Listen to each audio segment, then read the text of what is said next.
Okay, well, let's go ahead and get into it. So, you, my friend, was saved by the barn. Am I right? You are 100% right. I was saved by the barn. I think that's the best way to put it. I've never heard it that way. Because when we talked last time, I remember you telling me you didn't have anything to do with horses growing up. And so what made you want to just... The max experience I had with horses growing up was me begging my parents to buy me a horse, give me a baby sister or brother, and a $20,000 tree house. Those are the three things in life that stick out to me. Whoa. A $20,000 tree house? You just threw that out there in the end. Like, they make those? It's insane. I'll send you a picture of this silly monstrosity of a tree house that we would see at Christmas Village every year, and I begged for it every single year. I never got cool though, like a fort. They were awesome. They had like this Dr. Seuss mythical tree house that, you know, they'd come in and set up, and, you know, I saw all these kids walking in and, you know, parents writing these huge checks for it, and I was like, yeah, one day it's going to be me. No, never got one, but that's okay. Yeah, but you got the horse though. Well, my parents ended up sending me to horse camp one summer. Loved it, had a great time, and that was basically the extent of it. I moved to Lexington for university and had a few friends with a few horses. They'd let me come out and, you know, piddle around, but, you know, altogether maybe, you know, 40 hours around horses growing up. And then, you know, it just kind of oddly came together. My husband actually, his family raised Skipper W horses. They had brood mares and studs that they would churn out, and they'd halter break them and sell them. So my husband grew up around them, and his family grew up around these horses. But me, no. So when his uncle got a horse a few years ago, and then I was bit. And then, you know, they called and said, hey, we got you this horse. And I was like, oh, great. So I had this horse, and I had no idea what to do with it. And then I would say my life took a very large turn, and I was on the other side of a sexual assault. I guess I was on the receiving side of a sexual assault. I don't want to say trauma or victim, because that's still a traumatic. Don't downplay it. It's a traumatic experience. Period. It was. You were exactly right, and I lost myself. My husband lost himself. Hold on. So the person that did the attacker, you worked with them, right? Correct. How did it make you feel? Like, did you ever feel like it was a sense of a sexual tension prior to something actual happening, or was it something that just not that either one is worse or less, but I mean, like, was it a constant bothersome environment for you, and then it just kind of spilled over, or did it come out of nowhere? Out of absolute left field. The assailant was not in my circle of work where we worked. So you wasn't around this person all the time? No, it was actually at a Christmas party where I worked, and it happened at the Christmas party. I think never that really be talked actually to this a guy. little more traumatic, because when something is out of the blue like that, it's, again, I'm not downplaying either one or the other, but what I'm saying is when something is really out of the blue like that, that can be more like a bigger blow, like you know what I mean? You know, I think you're exactly right, and it added insult to injury that my husband was there when it occurred. My husband also worked at this place of business, and I had to stand in a parking lot and tell him what had just happened, and then, say, you can't do anything because we can't lose our jobs. So it was just this very huge circle of emotion. I can empathize with what you're saying, because your job, it's really sad that somebody has to sit here and say, okay, well, my job is more, because, I told you where I used to work, working at the strip club and stuff, when your livelihood and your job is more important than your mental stability and the emotional turmoil that, happens, that's sad to have to do that. You know what I mean? I think I went into complete protection mode. Yeah. And I disregarded everything my husband was going through. So that put us in a really bad spot. And we didn't deal with anything for a very long time. And then it came about 6 months later. I was driving to work by myself because I'd gotten to the point emotionally and mentally where I didn't want to be around anyone. And I saw a river and I saw a tree, and I said to myself, I would rather either drive into that tree or that river than continue to go to work. And later that day, I said I needed something for myself, and that's how the barn saved me. August of 2023, and the assault happened in December of 2022. Oh, so that's, so how did you end up at Emily's place? How'd you end up there? I picked up my phone like everybody else, and I started Googling, and Google really wasn't turning back any results. Like, I got a lot of English barns, but what made you go? Do you think? Well, so hold on. This is interesting to me, and I'm really glad you're wanting to talk to me about it, because so in your brain, do you think that you wanted to go back to what you wanted in your childhood to kind of fix that innocence? Do you feel like that was tampered with after the assault? Like, do you feel like you were damaged, and not even by your own accord?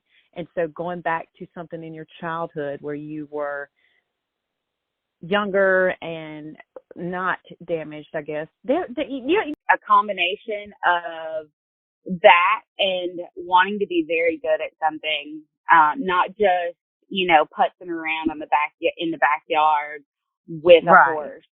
And then it also accumulated into, I, as a high achieving female in my field, I've never failed.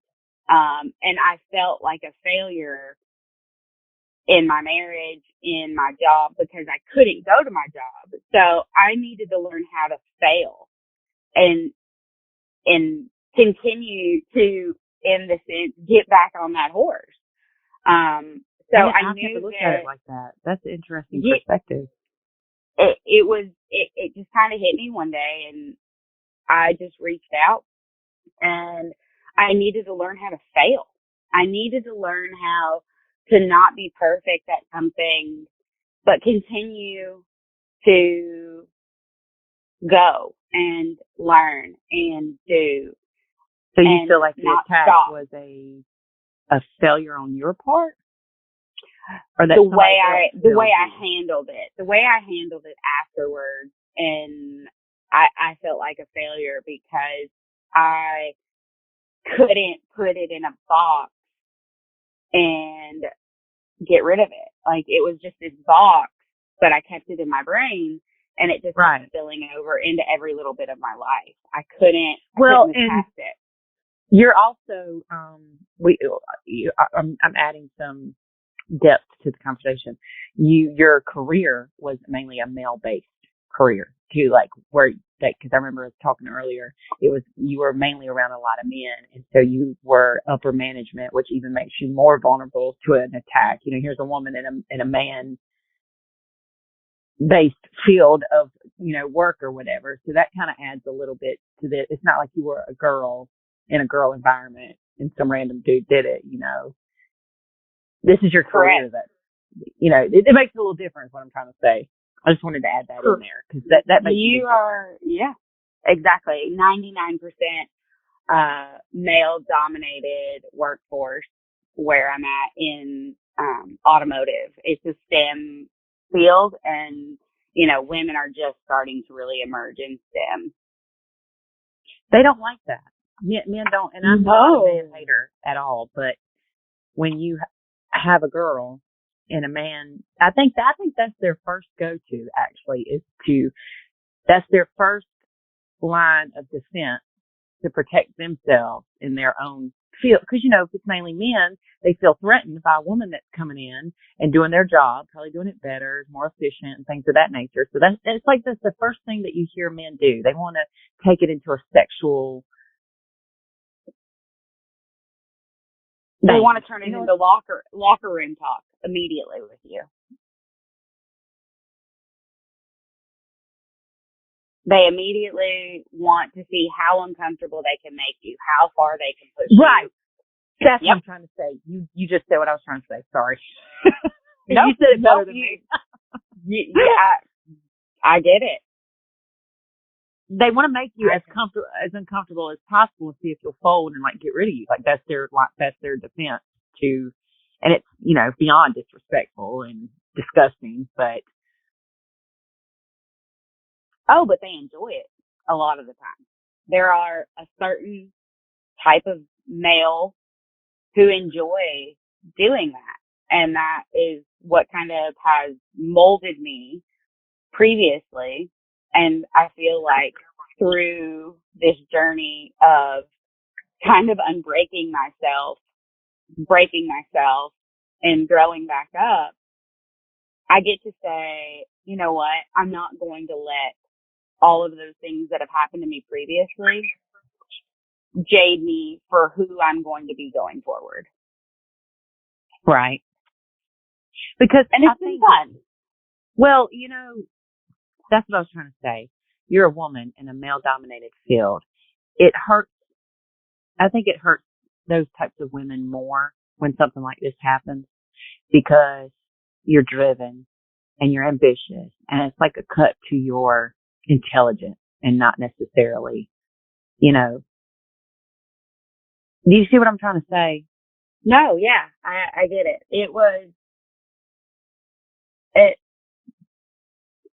You look back on it and you can add your commentary on this. You look back and, I turned 36 on Friday, and I started this career path when I was 23 years old. And oh, wow. it has been constantly, since I was 23 up until here recently, this constant battle of give and take and not pushing too many boundaries so that they continue to respect me, but continue to also listen to me, because a lot of the time they don't like to listen to you as a woman. So I had to turn my abilities to be a chameleon and to get where I wanted to be. Yeah. And when the assault happened, I remember looking at my husband and going, I've broken enough glass ceilings. I don't want to do this anymore. I don't want to continue just to claw my way to where I want to be in my career. And I don't want to potentially have to step on the backs of others. That's not where I'm at in my career. I'm happy, or at least I thought I was. And then that happened and it broke everything into a million pieces. And we had to figure out where to go from there. So, but are you still in the automotive industry, just at a different company now? I am. I actually took a huge step back. I was a manager of a very large team with multiple quality engineers, quality techs, quality supervisors, quality group leads. in a 24/7 hour, 365-day operation. And now I am back in my niche of quality engineer. I get to spend a lot more time with the customer instead of managing people. I get to focus on, I'm going to go fix something on the floor today and check a box and be productive and not worry about, oh, what's going to blow up tonight. I'm going to go ride my horse. I'm going to go, clean pack. And I get to focus on things that I enjoy, and I work to pay for those things now. I don't live to work anymore. Right. And the horses gives you that sense of accomplishment and checking goals off and being able to be ambitious and drive in something that's a safer environment. You nailed it on the head. You got it. Horses are very therapeutic. I don't care what anybody says. Take the whole show aspect out of it. There's tons of people that do it just for, the mental and even physical, therapy. I had no idea of the show world. But let me be very, I was so ignorant going into this. The show world never even crossed my mind. My goal was just to be the very best that I could be. And then, I met this amazing little spitfire of an individual, and she was like, let's do this. And I said, okay, let's buckle up. Yeah. Buckle up, buttercup. Exactly. And, my husband, I think sometimes gets a little jealous because I say, Emily saved my life. Yes, Emily played a very big role in it, but I made that effort to go out and find it. But and he couldn't save me. So we've kind of had to go through that. He feels like a failure. He didn't save me. Emily saved me, but, it was a joint effort, and finding a family or a home, a safe spot, and you just protect it with everything you have now. I can understand his perspective, though. I can totally see that, because I would almost kind of feel that way if something like that happened to somebody I loved and care about, even though it was unrealistic, like he couldn't, what is anybody realistic, or even, I don't think through all of it, neither he nor I were being realistic or clear with our expectations of each other through it, because, I never for 1 minute until the healing began back in July looked at it and said, oh my goodness, my husband felt like an absolute failure to his wife, who is a protector and a provider. And that was completely taken away from him that night. Yeah, I can understand that. And I could see the strain that it would cause on a marriage or any relationship if you let it. I could see the strain, because, they say, statistically speaking, they say that, like, when a girl is raped and she has a boyfriend or something of that nature, or an assault or anything of that matter, a lot of them don't make it, or they have a lot of problems after it because of these types of feelings and these types protect their woman. And, he couldn't do that. And so I can empathize with him for sure. Without a doubt. He is by far the absolute rock and calm to the storm that is Kiersten.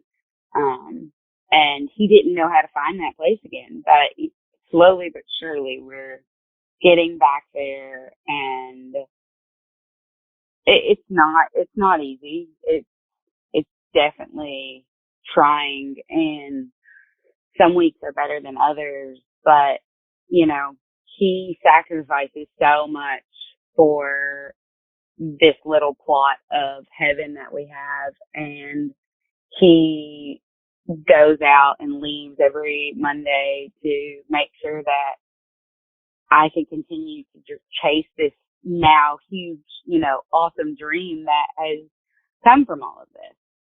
Yeah. So, well, I mean, that's awesome. I mean, hell, that's what anybody can do, That's awesome. He's the man, and I'm very, very, very lucky to have him in my well, life. I mean, like that speaks a lot of love of him for you to even feel the way that he felt about the whole situation. And then, I mean, put that aside on how it made you feel. Do you think the horses do you think the horses are the sole thing that are healing you because of it? Or do you think that you're past that now and now you're kind of fulfilling your childhood dreams? Ooh. I think I am on the apex on healing. I'd like to believe I am now. Something could happen and completely set me aside. But, I like to think that I'm on the apex of healing, and he's still teeter-tottering. He may say, no, I'm great, but he definitely struggles with it, I believe, a little bit more than I do at this point in time. I feel, though, that when you have a love for something, whether it's horses or I know somebody who plans weddings for a career, and it's their passion, and they turned a passion into a career. And when you get to be around someone that can turn the passion into a career, it's infectious and as long as those people can maintain that passion, that drive, that fire, it's infectious for everybody around them. Oh yeah. So, even you, right? Like your drive and your on top of this is like top of the line. It makes I don't know about all that, but like I see what you're saying. No, watching somebody fulfill, and it takes a healthy person to look at people this way, because let's take out all of the jealous souls. They don't belong in this conversation. But people that are healthy and are happy for other people, like good-minded people, when you see somebody chasing their goals and not giving up or whatever it is, like you just said, it makes you believe in humanity. It makes you believe in your dreams. And easy but controversial topic. You look at Taylor Swift. Yeah, you can hate her or love her. I don't care. She's doing the thing, whether you like her, whether you don't. She's putting I'm a Swiftie album. Man. I am too. I am too. I'm sorry. The girl is. If you don't like her at this point, seriously, like even like what you just said, you ain't even gotta like her, but to at least respect what she does and can do. Wow. You don't have to like her. You just have to acknowledge everything that she's done and is still doing. So but that goes into what you and I talked about the other day. When you're doing it right, people aren't going to like you, and that's just the short story of it. Look where Kanye's at. That's all I got to say. Oh. But that's that's where we're at. I've said it once, I've said it twice. The internet was the best and worst thing that ever happened to us. Some of these people don't need the internet. It's completely, wrecked some of my personal views on some things, because it's just like, you never learn when to stop talking, but now you're just doing it behind a keyboard. Yeah. Yeah, no, I totally agree with you 110%. It is the best and worst thing. Like, but we literally can't live without it. I mean, no, the businesses need it. The economy needs it. The world needs it to move. it's how I found Ruckus and Emily, and it's how, I survive and function now at this point. Right.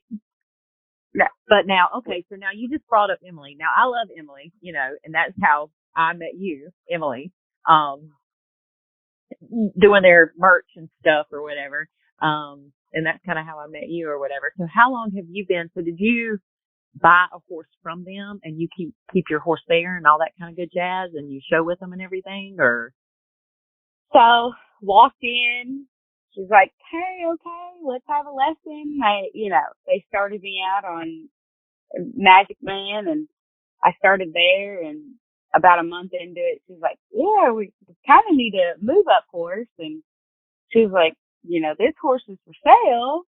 And I was like, well, what's he like? I loved him already. He's full of personality. He's the only paint horse in the barn, and he is Emily's old horse, and then previously Josh rode him as well. So the black and white paint that we call Mo is the horse that I'm currently riding and showing and moving forward with for the 2024 show season.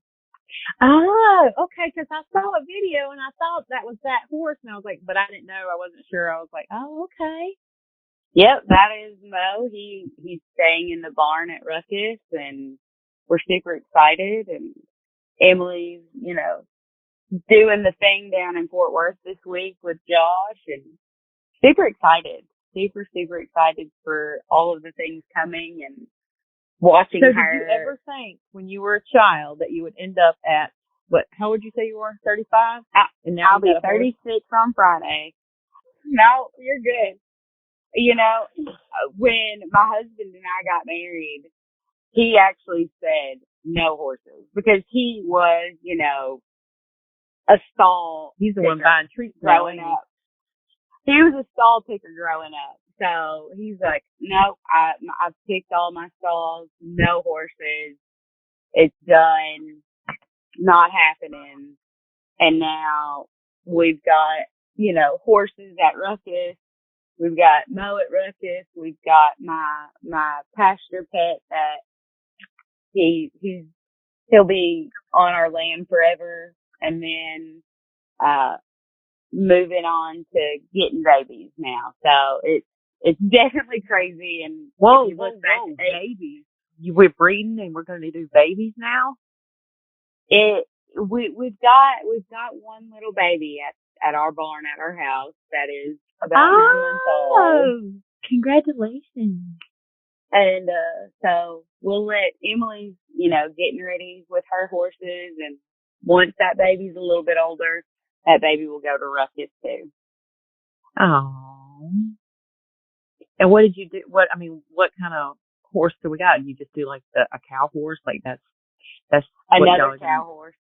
Yep. Oh, very cool. That's exciting. I've got the bite, that's for sure. Now, I'll ride this dream as far as I can, but I'm not at competition with anybody but myself, and just wanting to be better than I was yesterday. Emily. I'm glad you said that. Do I have huge aspirations that, will ride this horse in this Knackle-Bit maturity and I'll make, it to Fort Worth? Of course, that's my goal. But remember, this all started with me learning how to fail.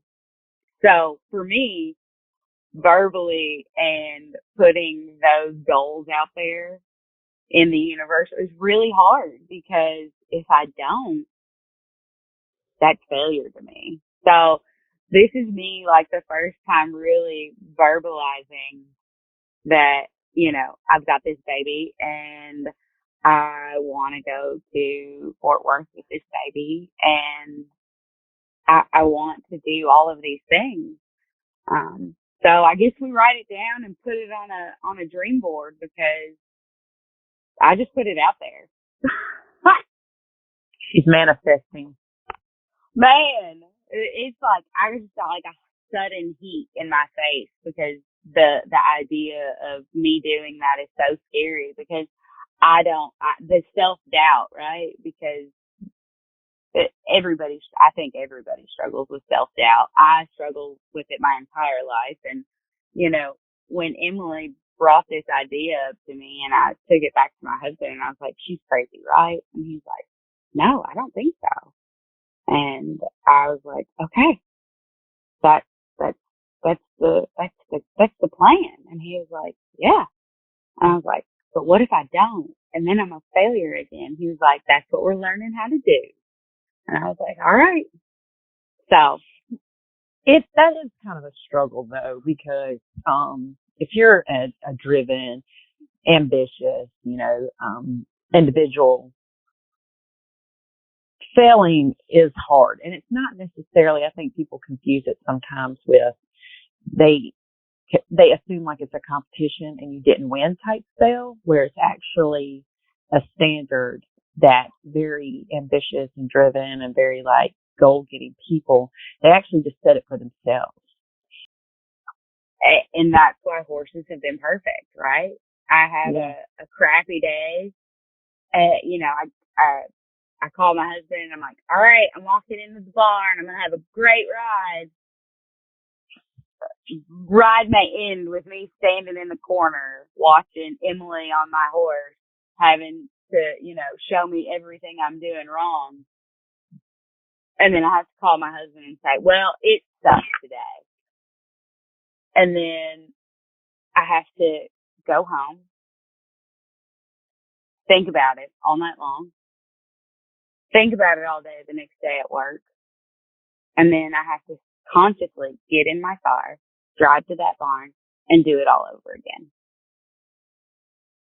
Because that's the only way I'm going to get better. And that's the only way I'm going to continue to overcome the struggles from yesterday.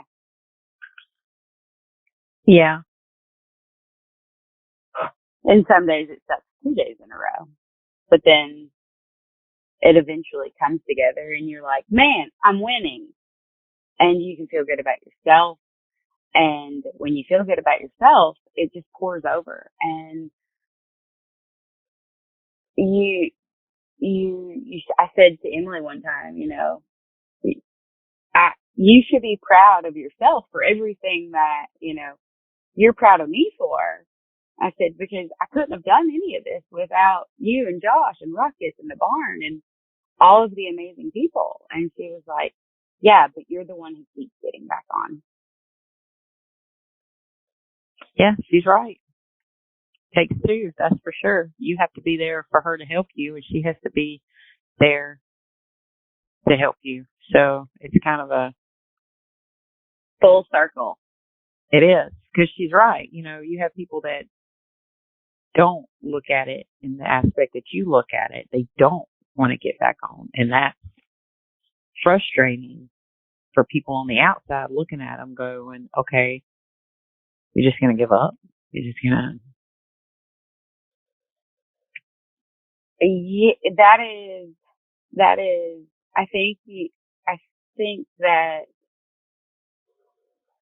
think I'm different in the fact of like, I can fall off, or I haven't fallen off yet, thank goodness, knock on wood, but I posted a video on my Facebook the other day of Emily riding my horse and going, well, I don't look that good riding that horse.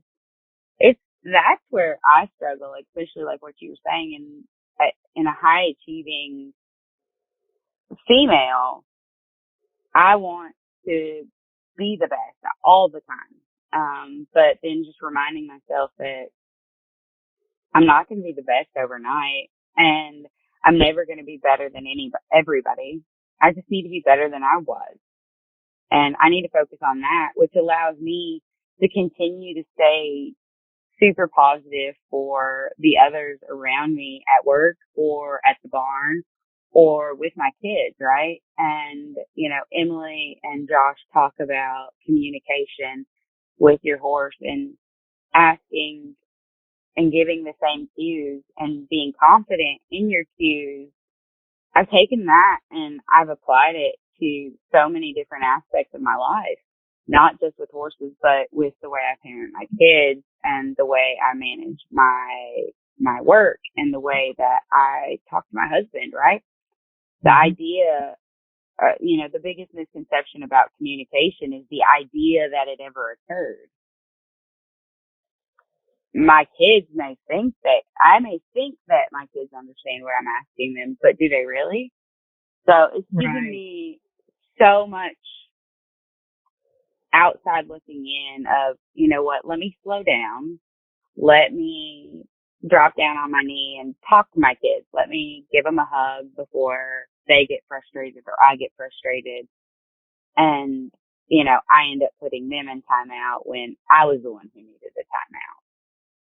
And, the horses in the barn and this 1,000-foot overview have given me this ability to say, hey, just slow down.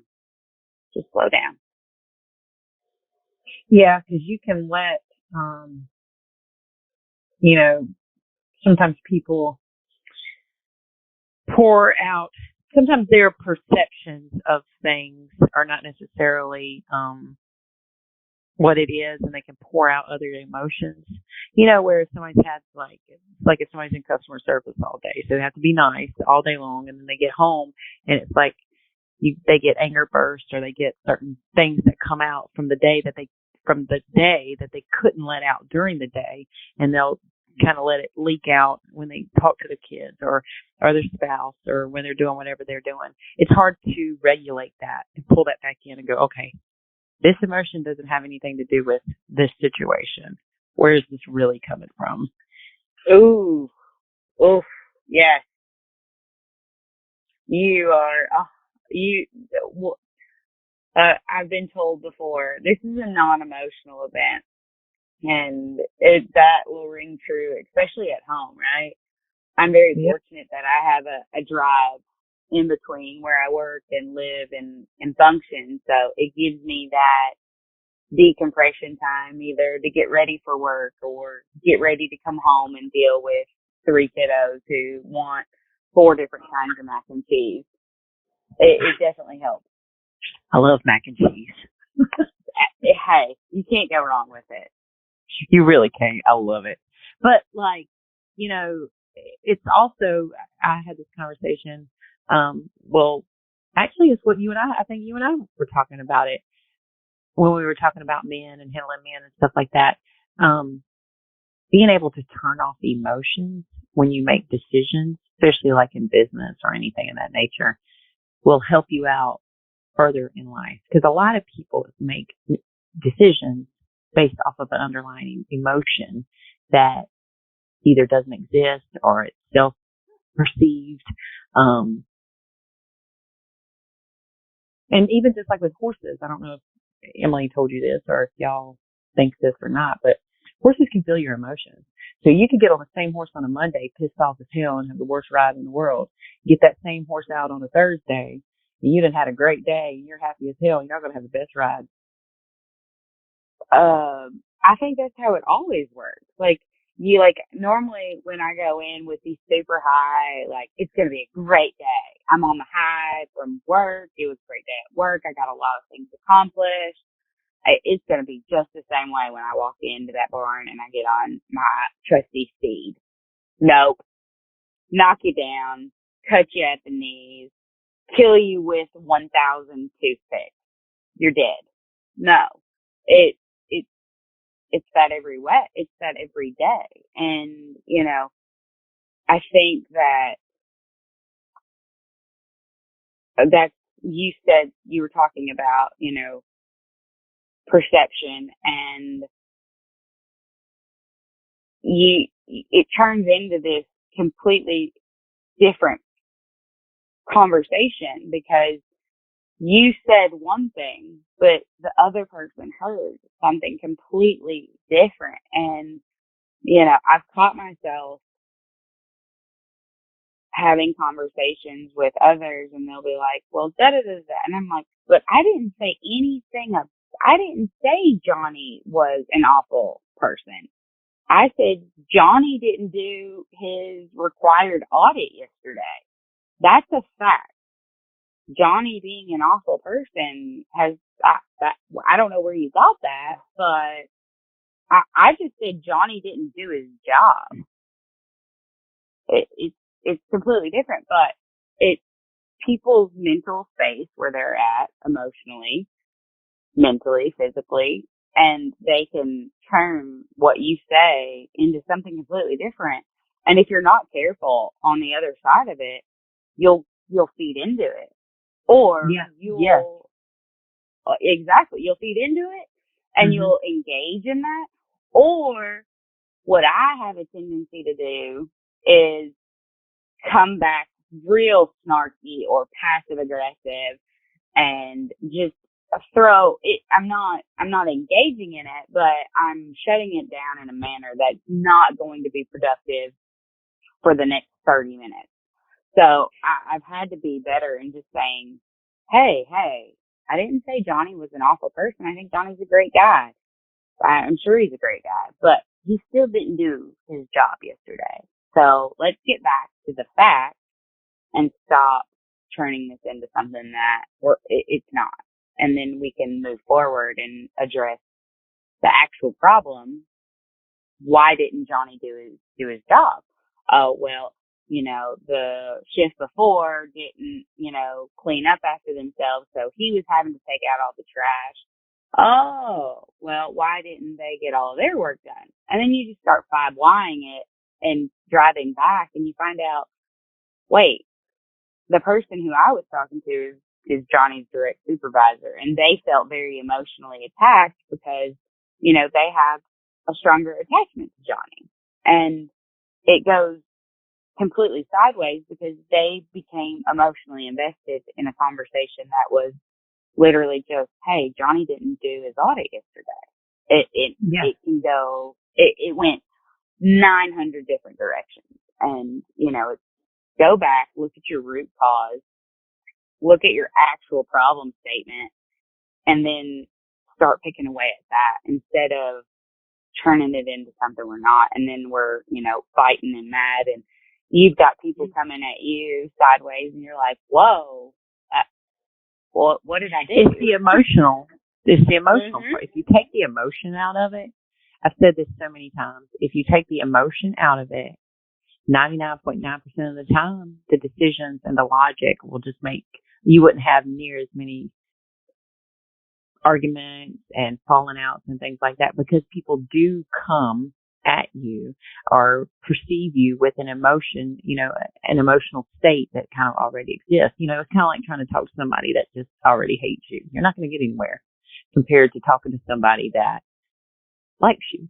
You're probably going to get a little further, so. You are exactly right, but self-awareness is about as common as common sense these days. I was fixing to say, you've got to be very, I'm a very self-aware person. I wasn't when I was younger. It takes time. It takes experience. But I'm very self-aware, but you're right. Some people are not. And that's probably the root cause of it. A lot of people, majority of people are just don't want to look at themselves.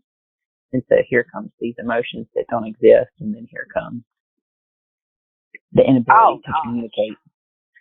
Oh gosh, like 99% of, workplace disagreements are literally just misconstrued statements. And I think that's everywhere in life, it's just. Well, it's kind of like the horse. We could totally relate this to the horse because, like, when you get on a horse, and a lot of people get frustrated with the whole, it's not what you're asking them, it's how you're asking them. Because, a horse can't speak. Just like a kid or toddler, you're working with something that can't speak. So your communication efforts have to be different. They have to be consistent too. Yeah. Oh yeah. No, definitely with the horse. But we with people too, actually. And that's, I'm sure you use this in your days as a bartender of morphing yourself into what you needed to be to get a job done. I've done it over and over and over again, especially when you have any insight into who you're dealing with. I've had a boss that he liked to know every single detail. Yeah. And then I moved to a boss who literally didn't want to speak to me except for, on our weekly check-in, and he wanted just 1,000-foot overview. So it was hard for me to move out of that every detail, but I was just upsetting him. Like, I was like, why doesn't he like me? And I think I finally asked him, hey, why don't you like me? And he's like, you talk too much.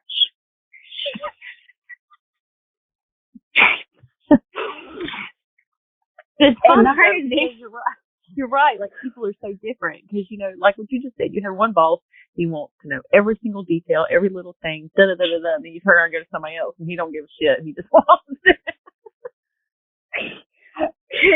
And I said, like, my initial reaction, of course, this was quite a few years ago, was, my initial reaction was I wanted to cry, but, oh my gosh, he doesn't like me and talk too much. I can't change that. But I was like, well, I'm not going to change my boss unless I want to go hunt for another job, but I didn't want to do because I really liked him. I learned a lot from him. He was also the boss who taught me, if you're going to mow the grass, mow all of the grass. So he was the one-liner king of, I'll remind you once, I'll remind you twice. The third time, I'm going to remind your replacement. So I like him already. He was a great, great guy. I mean, he was also the boss that got me a birthday cake that said "bitch please" on it because it was my one-liner. Somebody would ask for something at work, and I'd look at them and be like, "Bitch please, I'm not doing that." They put it on a birthday cake for me, but it was just this light and dark difference of, I had this really personable boss. He wanted to know everything. And then I had this boss who was just kind of a jerk. And, he and I are still friends to this day. And, he'll giggle when he finds out that I talked about this. He'll think it's absolutely great. But, But you've got to be able, adaptability, I think, is probably the main, you have to be able to adapt to different people and different things, probably, which is relatable when riding horses. You got to be able to adapt and change quickly and things. And in order to do that, you have to separate yourself from the emotions and go, oh, okay, well, this is just how this person likes it. It's not that big of a deal. Next person. Oh, okay, this is how this person likes it. It's not that big of a deal. Next person. Or you can get caught up into, like you said, you didn't know why he didn't like you or whatever, and it upset you and stuff. If you get caught up into all of that emotional part of it, you're just wasting time because he is the way he is. So might as well just work around it. Exactly. You got to look at the horse, you got to look at yourself, and you got to be willing to admit, Taylor Swift, hi, it's me. The horse isn't the problem. I'm the problem. Hi, it's me. Yeah, exactly. And, I'm not giving clear communication to my horse, and guess what? I'm running him off into the fence, and, he's wanting to sling me across the field, but it's not the horse because we were fine yesterday. What's different today? Mm-hmm. Well, no, I like that. I love people like that can sit there and go, because you get further in life when you just go, you know what? It's my fault. Let's roll on. Or because you have other people that'll sit there and argue with you. You know what I mean? Like they'll sit. You pick up what I'm throwing, and it's just that I'm at that same point in my life too. Like, you know what? It's me. No problem. Have a good day. Because at the end of the day, I can promise you that even if I take the blame for everything that's wrong, I'm going to get home. I'm going to make myself a bowl of frosted flakes, and I'm still going to go to sleep tonight. Yeah. Promise you. And I'm going to sleep like a baby because I put it in a box. It's done. We're moving on. In fact, I'm going to set that box on fire and it's ashes and we're moving on. I have a 2-second rebound rate. Me and you can be having it out and screaming and fighting and throwing chairs if need be. And then I'm going to say, all right, we good? We're going to go back to work now. And I think it's the same way with the horse. All right, Kiersten, you couldn't sit your horse. Get off. Let, your trainer show you how it's done. And then get back up there and do the shit. Stop. Look, at the end of the day, don't be a bitch baby and just do it. It's easier just to admit it, move on. Don't sulk in it because that's not going to do anything but screw you up for the next day. Right. Just ride your horse. Yeah. Do your job. Go to work. Be a good person. But that's really hard. A lot of people really struggle with the be a good person thing anymore. Yeah. I think, God, like, oh Lord, that's a whole nother conversation because it's such a weird, you know what? I had a light bulb moment because I'm very much been that person, like, what is wrong with people? What's wrong with the world? Da, da, da, da, da, da, da. But I had a light bulb moment when this dude came over here one day and, I had to hire somebody to come and do something or whatever. And he made it in perfect sense.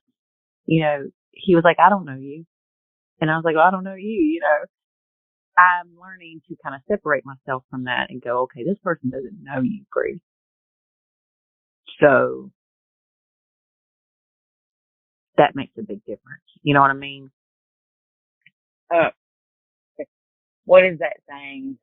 I can't remember it now, but I don't know you. I don't know you, right? Like, I don't know what you're capable of. But you know what I say when I go to get my hair done? They're always like, well, what do you want to do? Well, I'm like, well, I want my hair to look good. And they're like, well, what do you want? And I'm like, I want you who have gone to school, who does this for their entire career, to say, this is what I think, I would do if I were you, because I make car parts. I can barely put a matching outfit together on a good day. I would look at you and go, this is your head. You're going to need to like it.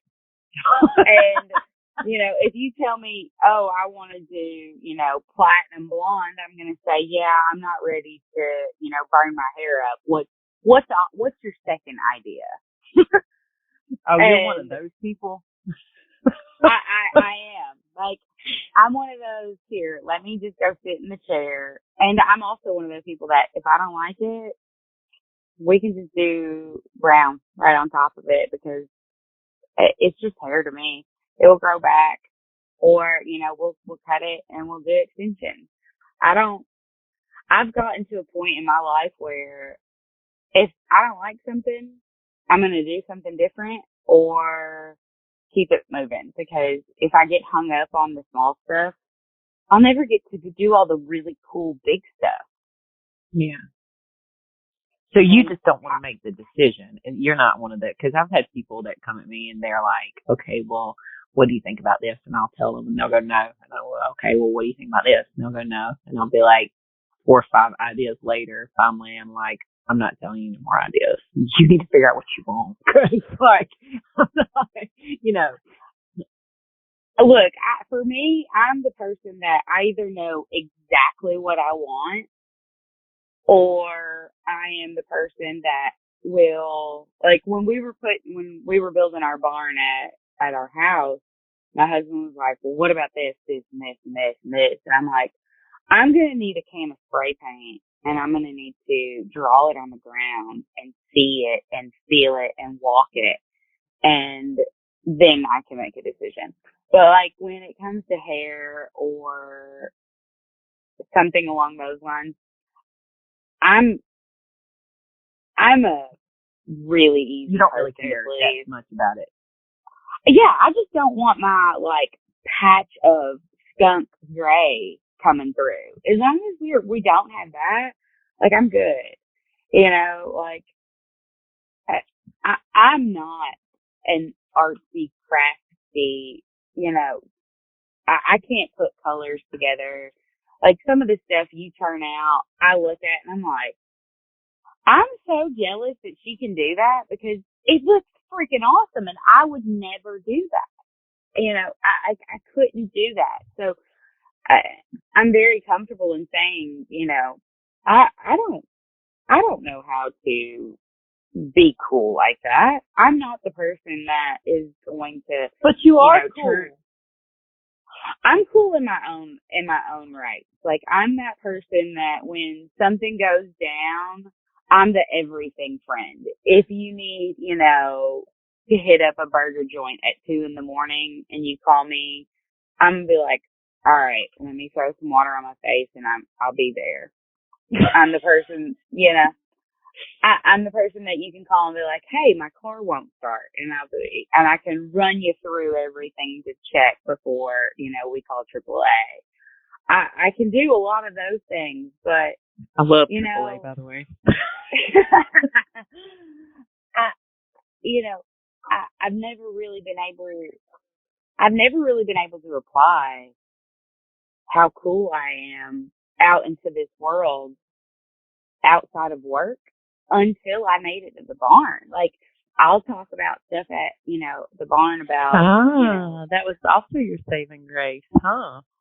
Yeah. So like, you know, Emily was, you know, at the barn while Dirk was at the maturity and anything that broke. And I was like, well, let's check this relay or this and this and this. And she's like, how do you know all of these things? And I'm like, well, I've spent the last 15 years in a factory running this kind of stuff, and, you know, $1 million projects aren't unknown to me. So it's been really fun to find a group of people that have zero idea or alleyway into my career, but I can still take what I've done in my career and take it to the barn, and they're like, wow. And like, it was just, it's been You're useful. Yes, I'm useful, not just at work. Like I'm useful, and I don't even get paid for it, and I'm getting paid abundantly over just in the mental capacity, and it's great. Well, the feeling of being needed and wanted, and I'm picking up what you're saying because I think that everybody on this earth is here for their own thing that's special to them. Like, okay, the stuff that you know about the cars and what your career and all that kind of stuff, well, that's what makes you. That's what makes you special. You know what I mean? And everybody's role, everybody's thing that they provide to the world is needed. Because, you know, I used to hang around a group of girls. I don't hang around them anymore, but they made me feel like I was less than them because of what I did and what I used to do and stuff like that, and that they were better. And I've always thought, you know, well, you need every person of every level so that the world will go around. You know, like you need the CEO just like you need the janitor. You need the car parts lady just like you need the horse lady. Like everybody on earth's needed. So Emily can't do that. So guess what? But you can't do what Emily does. So there you go. It's the perfect team. You tag teaming it. It is, you know, divine fate if you have it. You know, it's crazy, and you get put in these situations and spots in life where you can make a right hand turn or a left hand turn, and it can be completely different. But I feel like it takes all different kinds to make everything work, and you see it in work. You see it at, I see it with my 3 Hellcats running around. They're 3 completely different individuals who have all been raised under this roof. And then my stepson at university now, where they're just all different. None of them are exactly Chris, and none of them are exactly me. But that's what makes everyone unique. And and we all get put in these predicaments or situations in life that lead us down roads, and you come to a destination eventually, and then you set a new destination. It takes all kinds of people, and you get put in these situations, and then you make it to a destination off of this path. The barn for me is my path right now. And I'm waiting to see what my next destination is going to be and where I'm going to fit into the next path. I'm with you now. Yeah. Yeah. No, you're right. Because everything kind of, I think, the world kind of works in a way that, sometimes I think things are coincidental, and then sometimes I'm not. You don't think that they are. That, sometimes you are where you are supposed to be at that moment with the people that you're with, doing what you're doing, that, like you said, will prepare you for your next place that you're going to go. Exactly. You got what I was throwing down. I'm picking up what you're throwing now. I got you. Well, I think that it's super awesome that I have met you, and through another super awesome lady, Emily. I have said for many years, talented people I'm so jealous of. The way you put your colors together and the way you put your fonts together. It's the oatmeal and brown sweatshirts. I would have never done that. They're beautiful. You do a great job. Oh, stop it. Well, I think that it's cool that you are who you are, and I got your picture with the chocolate on the oatmeal, which is dope, and you make it look even doper. So, Oh, thank you. If I didn't have anybody to buy it, to wear it, then it would be pointless, I know that we hear a lot of the girls need girls who lift each other up, and I think that some people take it jokingly, but I truly try to mean it and be truly sincere when I say it, and I hope you know that. Well, I have found, I do believe you, and the reason why I do is because, girls are worse to girls than guys are to girls. You cannot convince me any different. And there are very few girls that kind of think like what you're saying, to be able to just be a good girl for another girl. It's so hard to find women like that because it's so catty out there. And, I mean, trust me, at the strip club, you think catty is a whole nother different ball game. Like, they are some cutthroat women. They are cutthroat. And I had to be that kind of girl, but it makes you look at females a little differently. I try to be a very real person. And when I say that there are very few women out there like that, that's the truth. There are very few out there that are like that. And a lot. I think that's where we click, because I've had to be that person as well. And looking back on it now, I love that I was that person back then, because I was the person that people were afraid of, but they wanted to be my friend. But they wanted to be my friend for the wrong reasons. Yeah. I'm so in love with this era of my life that I don't want to be that person. And I want to surround myself with people like me who have this passion, and they've made a whole career out of it. People, not even women, that just want to surround themselves with good people. And I think that, I've come full circle from who I was at the very beginning of my career, that catty, nasty individual to I'm really, really enjoying I want to see, Bmar and Brianna do everything they absolutely want to do. I want to see Emily and Josh and see that business grow. And I want to see all the people at the barn grow and be as happy as they possibly can be. And it's just fun to be around those kinds of people. And I'm so glad that I found that in you. Do you think that you had to go through a dark period to kind of get to a light period? I don't know. I'm asking you, do you think that's what made you? Yeah, that's 100%. 100%. 100%. I would not be where I am right now had I not endured the dark. Without dark, there is no light. Mm-hmm. Yeah. Yeah.